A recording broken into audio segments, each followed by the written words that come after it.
Hello, my friends. I'm going to be walking you through today what your pull-up practice is actually going to look like. So we're going to be practicing the skill of getting a pull-up 5 days per week. This could be Monday through Friday, or it could just be any 5 days during the week that you have about 10 minutes to work on your pull-ups, maybe even less. There's going to be 6 different steps, and I want you to choose what's going to work best for you. So the 6 different steps towards getting your pull-up are a hang hold for 30 to 60 seconds, scap pull-ups, then banded pull-ups, then jumping pull-ups, then eccentric pull-ups, and then finally you have just a regular unassisted pull-up.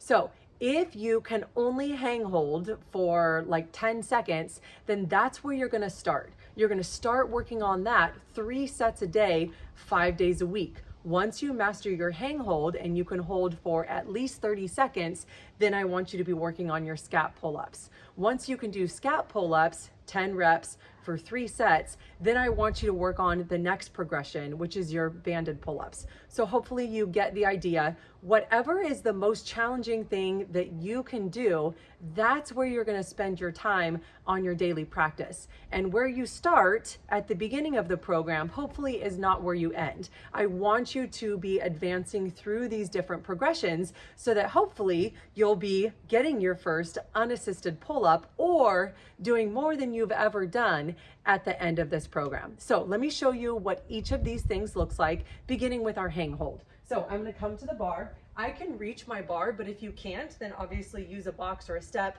or whatever to help you get up to the bar. And then we're just gonna form a nice hollow C shape. We're pulling our lats up and in, pulling our shoulders away from our ears, engaging through our core, and we're gonna hang here for about 30 seconds at a minimum. I would love for you to be able to do a hollow hang hold for 30 seconds before you move on to those scap pulls.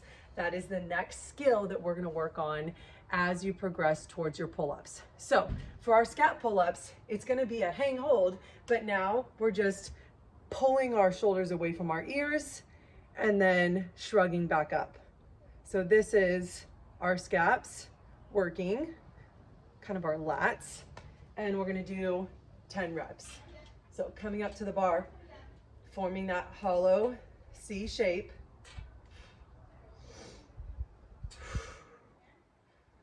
It's a small movement, but this is the first movement in our pull-up.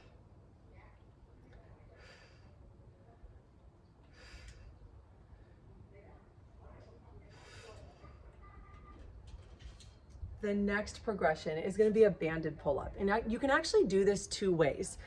What you need is a super band, meaning it is a large loop band. This one's on the thinner side, this one's on the thicker side. So use whatever you need to use for wherever you're at. And if you have multiple different thicknesses, then this is going to provide more support. This is going to provide a little bit less.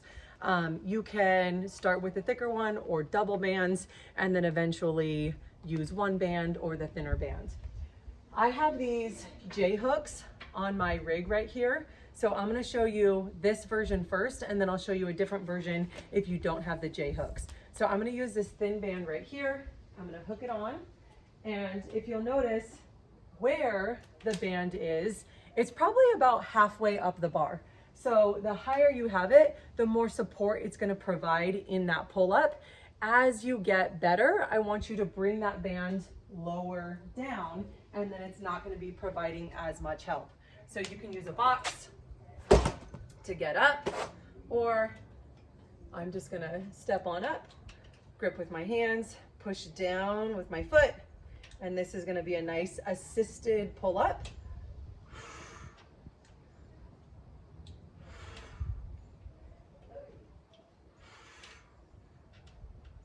As I progress, I'm gonna be moving these J hooks down lower and lower to provide a little bit less assistance.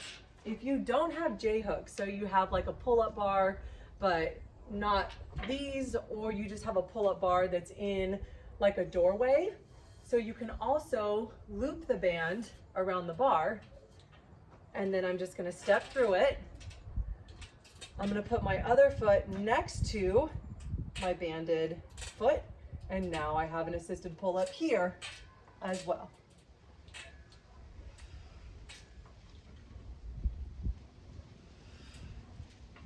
Either one of these versions is fine. Just make sure that as you're getting stronger, you're not using the same bands all the time. Like not always using the thickest band available. All right, from there, jumping pull-ups. So now we're using a little bit of momentum to get up to the bar, and then we're lowering ourselves down, as much control as we can use as possible. So from here, I'm gonna jump up, use my momentum to pull all the way up, and then come on down, right? It's gonna be hard to control on the way down, especially if you're just starting to practice your pull-ups. So we're gonna jump, and then maybe jump back down. What we wanna do is practice more and more and more control as we jump to the top, so that we're starting to get the feeling of what our body weight feels like on the bar coming up and down. As you get stronger, maybe using a little bit less of a jump. Then we're gonna advance to eccentric pull-ups. So we can either jump or step up to the top of the bar. And now we're gonna try to lower ourselves down. 3, 2, 1, nice and slow, back to the ground. So again, coming up to the bar, 3, 2, and 1. And finally, the actual body weight pull-up. That is the last step. That is what I hope all of you get to.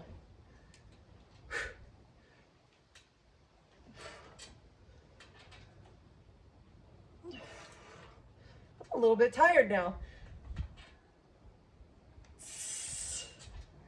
And as you're working through your practice, we're gonna strive for 3 sets, and go ahead and give yourself a minute break in between your sets to kind of shake out those muscles, catch your breath, and be ready for your next set so you can hit it super strong. All right, good luck.